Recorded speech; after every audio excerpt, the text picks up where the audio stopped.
لقد كفر الذين قالوا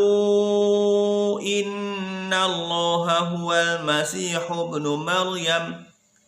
وقال المسيح يا بني إسرائيل وقال المسيح يا بني إسرائيل وقال المسيح يا بني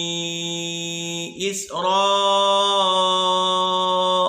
اعبدوا الله ربي وربكم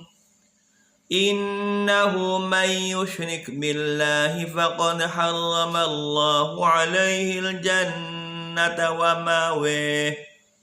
ومأويه النار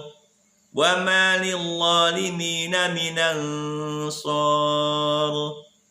وما للظالمين من أنصار وما للظالمين من أنصار